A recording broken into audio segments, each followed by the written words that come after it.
Hola, ¿cómo estás?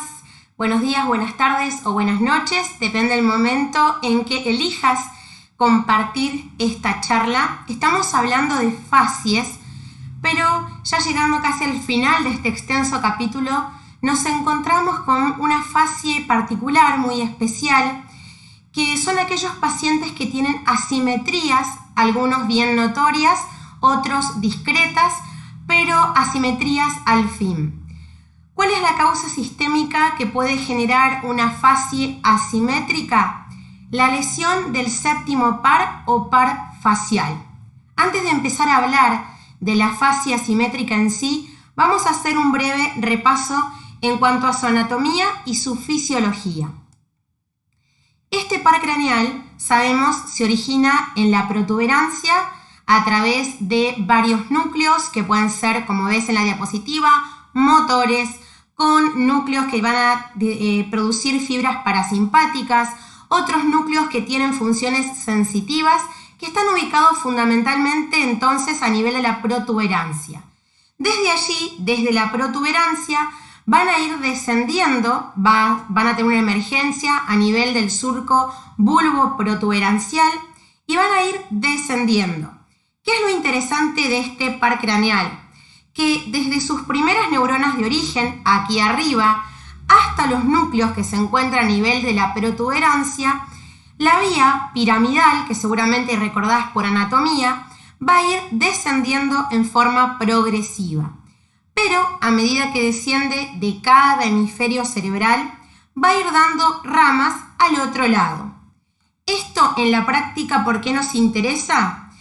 Porque en nuestro rostro, en nuestra fascie, la parte superior, la mitad superior de la cara, tiene fibras del mismo lado y también recibe fibras del lado contrario.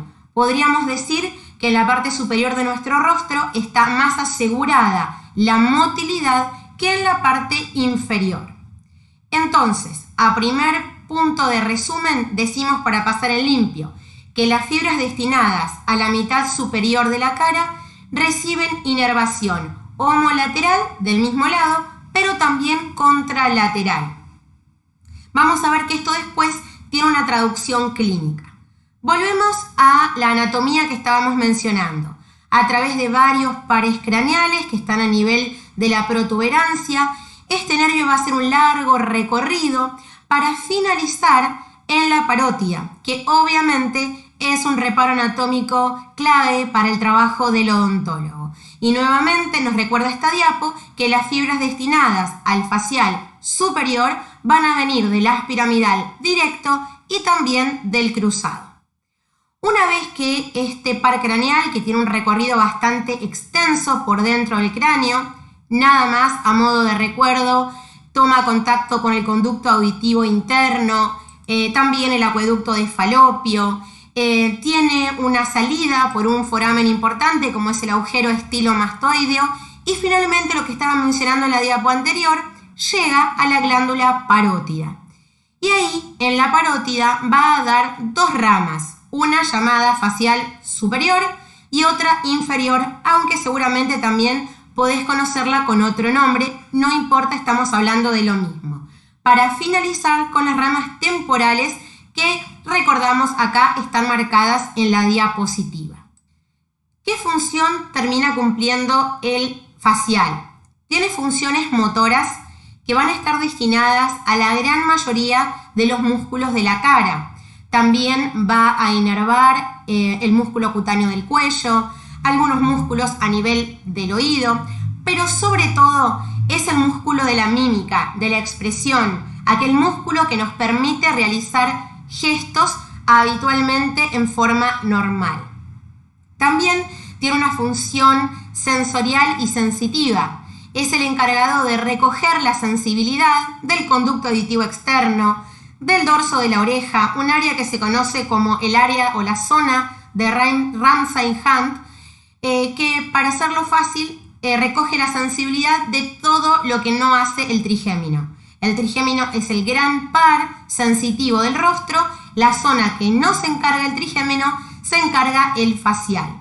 Y también, como podemos ver ahí, a través de anastomosis con el nervio trigémino o quinto par, aporta sensibilidad a los 2/3 anteriores de la lengua. Otra de las funciones es enviar fibras parasimpáticas, como todos los pares craneales, a distintas glándulas, tanto glándulas lacrimales como glándulas salivales.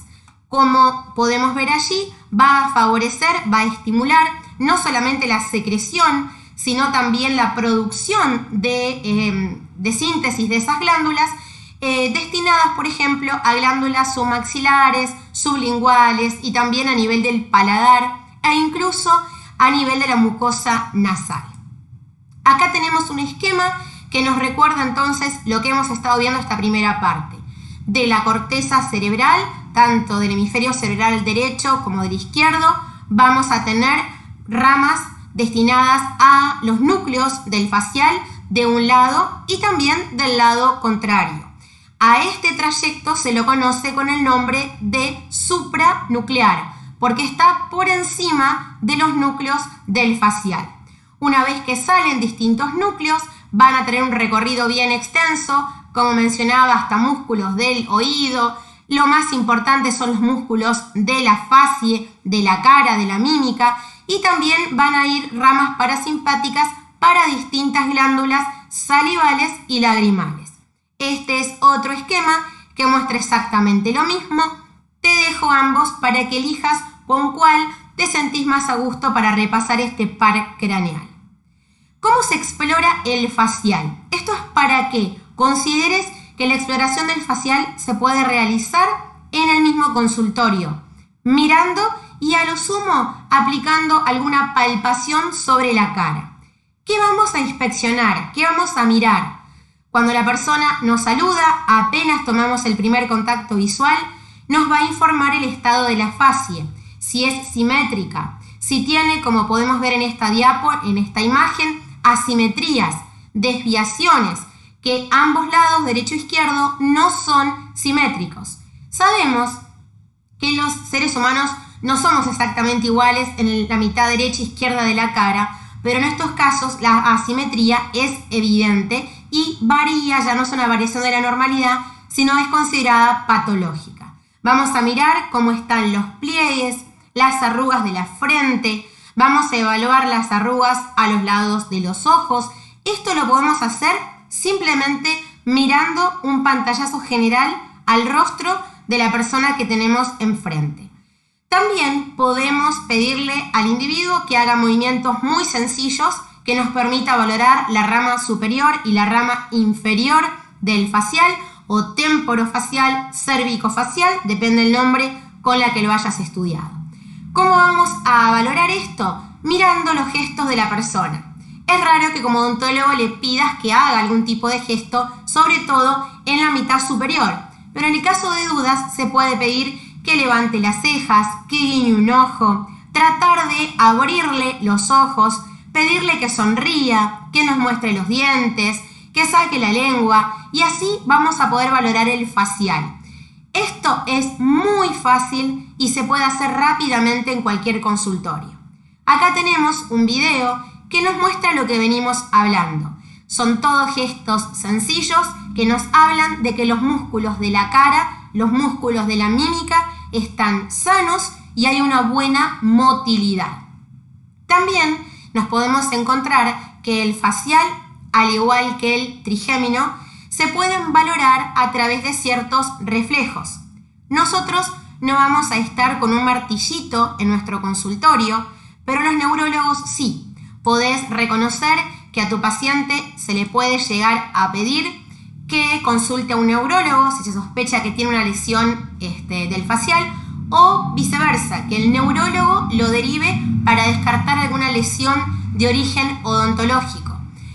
¿Cómo se puede valorar? Lo mismo que en la valoración del trigémino, a través de pequeños golpes o percusión que se puede hacer con un martillo o simplemente con el dedo, valorando si el paciente, cada vez que se realizan pequeños golpes en la cara, cierra los ojos, cada vez que parpadea, luego de haber estimulado con un martillito o con el dedo en la mitad de la nariz o si no, a nivel del arco superciliar.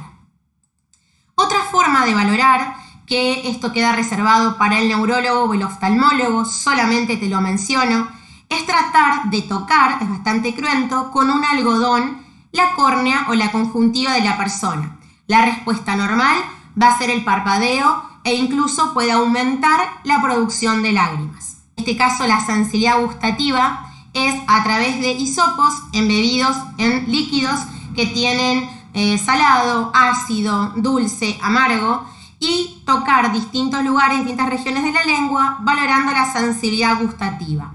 Esto es raro que se haga de rutina, por lo general se lo hace en aquellos pacientes que se están investigando alteraciones en el reconocimiento de los sabores.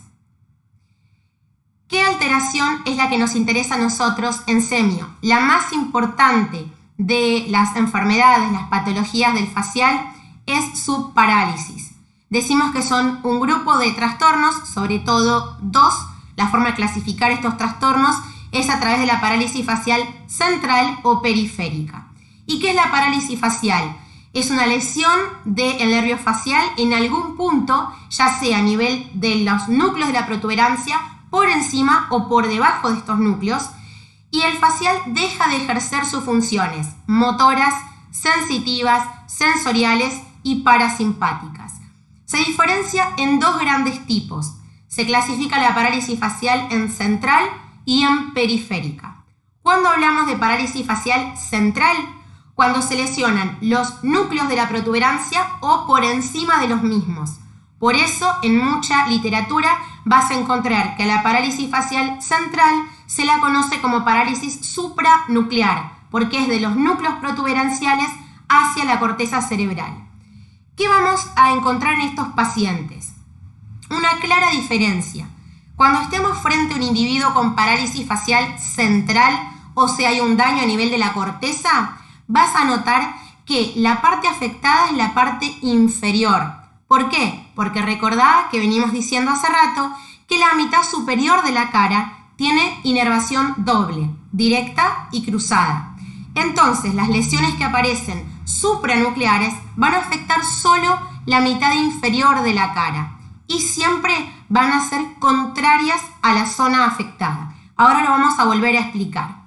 En cambio, la parálisis facial periférica afecta desde los núcleos del facial para abajo y que van a afectar a toda la hemicara en forma completa. Vamos a dar ejemplos para que esto quede lo más claro posible. Parálisis facial central, la mayoría de las veces obedece a alguna lesión a nivel de la corteza cerebral, ya sea porque hubo sangrados o hay zonas que no reciben sangre y quedan isquémicas. La patología modelo, la clásica enfermedad que produce lesión supranuclear o central, son los accidentes cerebrovasculares. ¿Qué son los ACV o accidentes cerebrovasculares?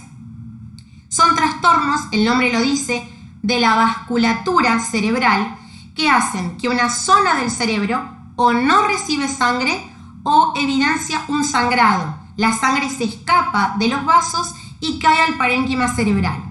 Esta es una situación frecuente.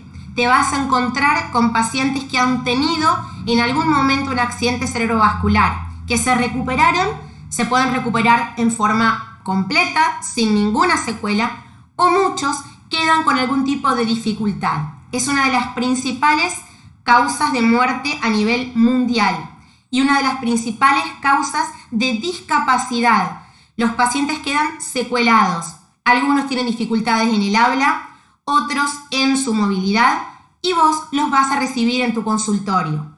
Hay que saber que estas personas pueden haber tenido o una zona que no recibió más sangre o una zona de hemorragias a nivel cerebral. Por lo común, la causa más importante es la falta de irrigación. Hay algún trombo, algún obstáculo en una arteria cerebral y queda sin irrigación. El ACV isquémico es un trastorno brusco, se detiene bruscamente la circulación en una zona del cerebro. Estos pacientes pueden tener muchos factores de riesgo.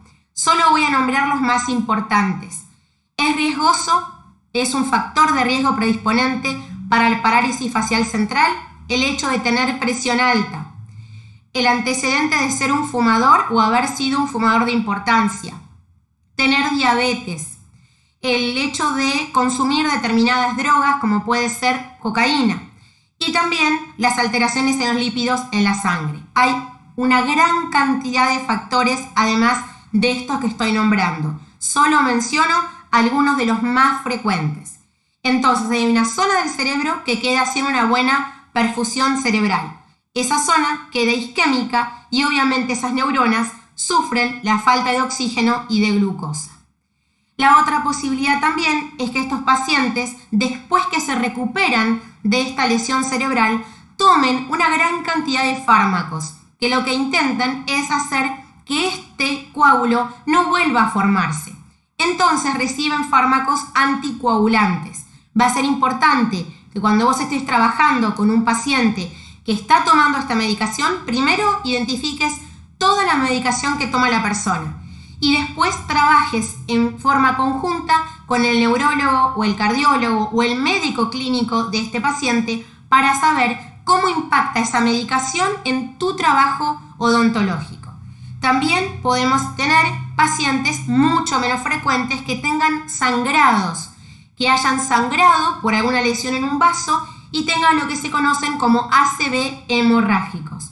Esto, vuelvo a repetir, es mucho menos común y la patología que más predispone a los sangrados es la hipertensión arterial o tener alguna lesión de nacimiento de los vasos.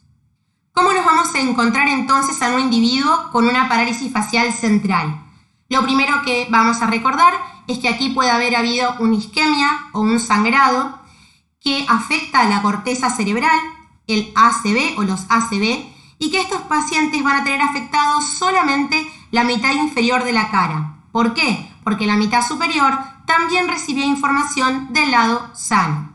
Vas a notar que estas personas tienen dificultades en mover la cara en esa zona inferior, que pueden tener desviaciones de la comisura labial, de allí se puede escapar saliva en la región de la boca, y también a veces estos individuos quedan no solamente con dificultades motoras en la mitad inferior de la cara, siempre del lado contrario a la lesión, sino que a veces tienen trastornos en el habla, es difícil entenderlos porque quedan con secuelas en el habla y también pueden quedar con secuelas motoras, no solo en el rostro, sino también en el resto del cuerpo.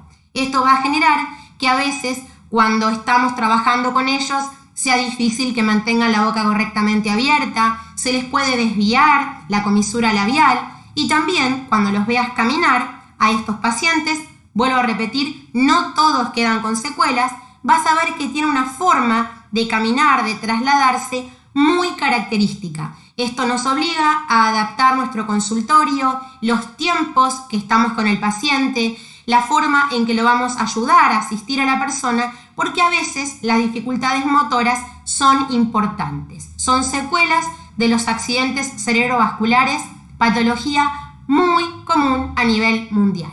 Ya seguimos con la parálisis facial periférica.